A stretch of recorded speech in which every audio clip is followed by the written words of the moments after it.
queria dizer para vocês que hoje, sobretudo, eu me sinto injustiçada. Injustiçada porque considero que esse processo é um processo que não tem base de sustentação. E é por isso que eu me sinto injustiçada. A injustiça sempre ocorre quando se esmaga o processo de defesa, mas também quando, de uma forma absurda, se acusa alguém por algo, primeiro, que não é crime, e segundo, acusa e ninguém se refere a qual é o problema.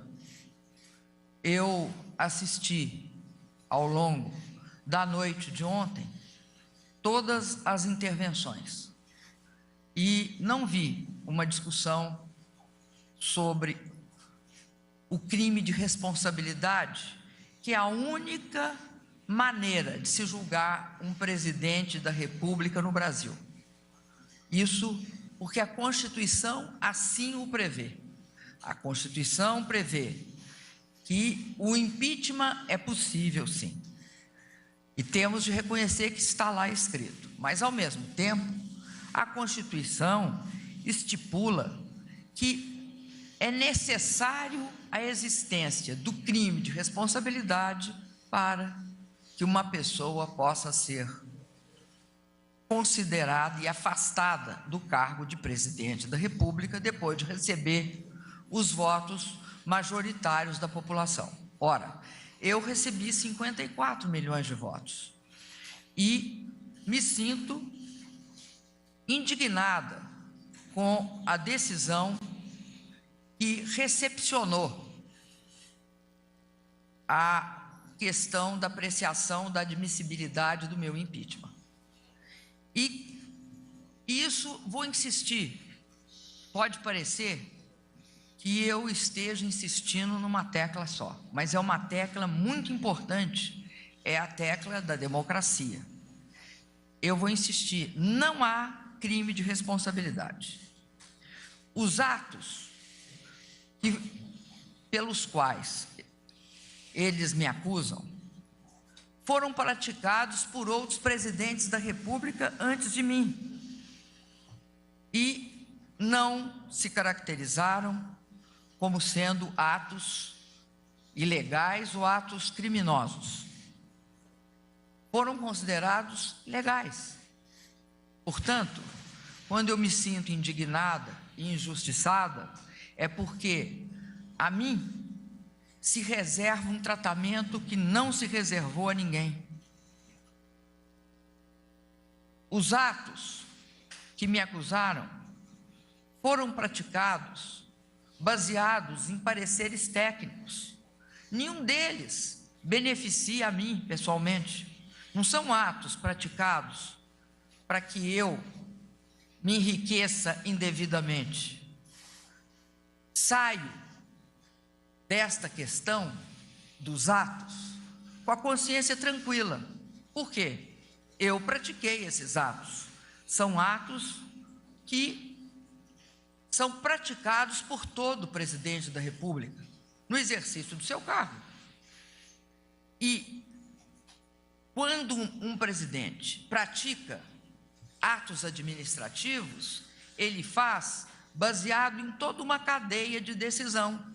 Essa cadeia de decisão implica em pareceres técnicos, em análise, avaliações jurídicas. A partir daí, o presidente assina. Então, essa foi a opinião antes de eu assinar os atos e também, a posteriori, foi também a posição de todos os juristas que foram consultados. Então, é nesse sentido que eu saio com a consciência desses atos que eu pratiquei. Saio no sentido de ter a consciência tranquila. Eu não os fiz ilegalmente, não os fiz baseado em nenhuma ilegalidade. E, pior, eu tenho certeza que sabem que é assim. Todos sabem que é assim. Todos sabem. Além disso, é muito interessante, porque não há contra mim nenhuma acusação de desvio de dinheiro público. Não há contra mim acusação de enriquecimento ilícito. Eu não fui acusada de ter contas no exterior. Por isso, eu me sinto injustiçada. Eu me sinto injustiçada porque aqueles que praticaram atos ilícitos, que têm contas no exterior, presidem a sessão que trata de uma questão tão grave como é a questão do impedimento de um presidente da República. Eu quero dizer para vocês que eu também me sinto injustiçada por um outro motivo. Por não permitirem que eu tenha, nos últimos 15 meses, governado num clima de estabilidade política. Vejam vocês que, contra mim, praticaram sistematicamente a tática ou a estratégia, se vocês quiserem, do quanto pior, melhor. Quanto pior, melhor, assim, pior para o governo, melhor para a oposição. E isso se expressa em quê? Pautas-bomba. Pautas-bomba que chegaram no ano passado a montar em 140 bilhões, só 5 das pautas-bombas, e que num quadro de problemas fiscais inviabilizava a ação do governo. Pautas-bombas como essa que está em curso, que é um projeto de decreto, um PDC, um projeto de decreto legislativo, que, ao transformar a correção da dívida dos estados em uma correção baseada em juros simples, provoca um rombo nas finanças do país de 300 bilhões de reais. Pauta-bomba que consiste em sistematicamente nunca anunciar aquilo de bom que o governo faz, mas sublinhar todas as vezes o que nós não fizemos ou deixamos de fazer. Pauta-bomba quando nós sabemos também que, em todas as circunstâncias, projetos importantes que eram necessários de ser votados para que o Brasil, de forma mais rápida, retomasse o crescimento, ou eram postergados ou não eram votados. Por isso, eu quero dizer para vocês que essa é uma situação que só pode provocar isso que eu disse para vocês que provoca. Primeiro, uma imensa sensação de injustiça. E segundo, uma sensação de que há uma violência no Brasil contra a verdade, contra a democracia e contra o Estado democrático de direito. Eu acredito que é muito, mas muito ruim para o Brasil que o mundo veja que a nossa jovem democracia enfrenta um processo com essa baixa qualidade. Baixa qualidade, principalmente quando se trata da formação de culpa da presidente da República. Por quê? Se é possível condenar um presidente da República sem que ele tenha qualquer culpabilidade, o que é possível de ser feito contra o cidadão qualquer, que é aquele que nós todos somos quando não somos presidente? Ou seja, o que é possível fazer com o cidadão e a cidadã brasileira, que são, na verdade, os grandes personagens, protagonistas da história da democracia. Então, eu quero só lembrar a vocês como é que esse processo se deu. e que vai explicar essa sensação de injustiça que eu tenho. Primeiro, no início, e isso vocês mesmos, cada um de vocês, de todos os jornais noticiaram, no início, quando da aceitação da abertura do processo de impeachment, as razões que levam à aceitação dessa abertura não são razões fundadas na necessidade da aceitação, mas numa espécie de vingança pelo fato de nós não termos aceitado negociar os votos dentro da comissão de ética. Vamos lembrar disso, vocês noticiaram isso. Não, na nossa defesa, nós não apresentamos nada além do que as notícias do jornal. Eu quero dizer que agora, nesse segundo momento, nessa segunda etapa desse processo, eu saio dela também com uma sensação de indignação pelo fato de que o rosto estampado na imagem que foi transmitida para o mundo é o rosto do desvio de poder, é o rosto do abuso de poder, do descompromisso com as instituições e com as práticas éticas e morais. Desculpa pelos étnicas. Quero dizer também que eu sempre lutei pela democracia. Eu acredito na democracia e sempre lutei por ela. E vou continuar lutando por ela. Eu, no passado, na minha juventude, enfrentei por convicção a ditadura. E agora eu também enfrento por convicção um golpe de Estado. Um golpe de Estado que não é um golpe tradicional da minha juventude, mas infelizmente é o golpe tradicional da minha maturidade.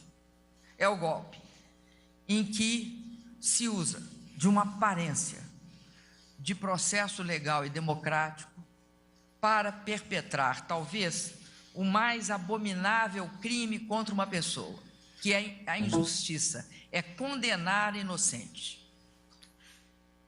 Nenhum governo, eu tenho certeza disso, será legítimo, será um governo em que o povo pode se reconhecer nele como sendo produto da sua democracia, sem ser por obra do voto secreto, direto, numa eleição convocada previamente para este fim, na qual todos os cidadãos e as cidadãs brasileiras participam.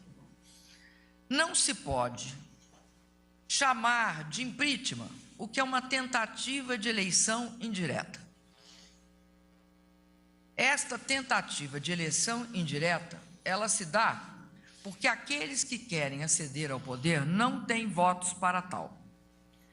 Além disso, acredito que é importante reconhecer que é extremamente inusitado, estranho, mas, sobretudo, é estarrecedor que um vice-presidente, no exercício do seu mandato, conspire contra a presidente, abertamente. Em nenhuma democracia do mundo, uma pessoa que fizesse isso seria respeitada, porque a sociedade humana, ela não gosta de traidor. Por que ela não gosta de traidor? Porque cada um de nós sabe também a injustiça e a dor que se sente quando se vê a traição no ato. Assim, eu quero dizer para vocês, encerrando a minha parte e passando para vocês as perguntas. O mundo e a história observam cada ato praticado nesse momento. Nós sabemos, todos nós, que vivemos tempos muito difíceis, mas tempos históricos. Geralmente, nos tempos muito difíceis, a história está presente. Por isso, eu quero dizer para vocês que o mundo e a história nos observam. Eu tenho ânimo, força e coragem suficiente para enfrentar, apesar que com um sentimento de muita tristeza, essa injustiça. Mas eu tenho força, ânimo e coragem. Eu não vou me abater. Eu não vou me deixar paralisar por isso. Eu vou continuar lutando. E vou lutar como fiz toda a minha vida. Ao longo de toda a minha vida. Aliás, eu comecei lutando numa época em que era muito difícil lutar. Era a época da ditadura aberta, escancarada, aquela que te torturava fisicamente e que matava e tirava a vida de pessoas, companheiros teus. Agora eu vivo na democracia. De uma certa forma, né, eu estou tendo meus sonhos torturados, meu direito torturado. Agora, não vão matar em mim a esperança, porque eu sei que a democracia é sempre o lado certo da história. E isso, quem me ensinou foi a história do meu país.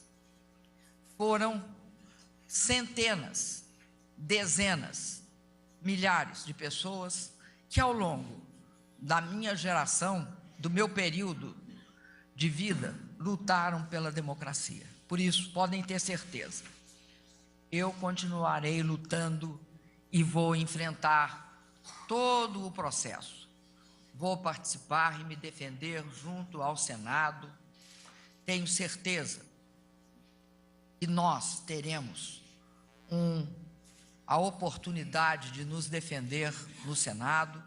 E quero dizer aos senhores que, ao contrário do que uns anunciaram, não começou o fim. Nós estamos no início da luta. Esta luta, ela será muito longa e demorada. Ela não é simple e exclusivamente uma luta que envolve o meu mandato. Essa parte é muito importante para a democracia. O meu mandato não é por mim, mas é pelos 54 milhões de votos que eu tive. Mas, além disso, é uma luta também de todos os brasileiros, mesmo daqueles que criticam o meu governo ou que não o apoiam. Uma luta pela democracia em nosso país. Sem democracia não há e não haverá crescimento econômico. Sem democracia não há nem haverá a capacidade da gente retomar o crescimento, criar empregos e continuar com as políticas de inclusão social, Bolsa Família, Minha Casa Minha Vida, ProUni, FIES, enfim, todas as políticas que desenvolvemos nos últimos anos. Por isso, a democracia será sempre o lado certo da história. Com a palavra, os senhores.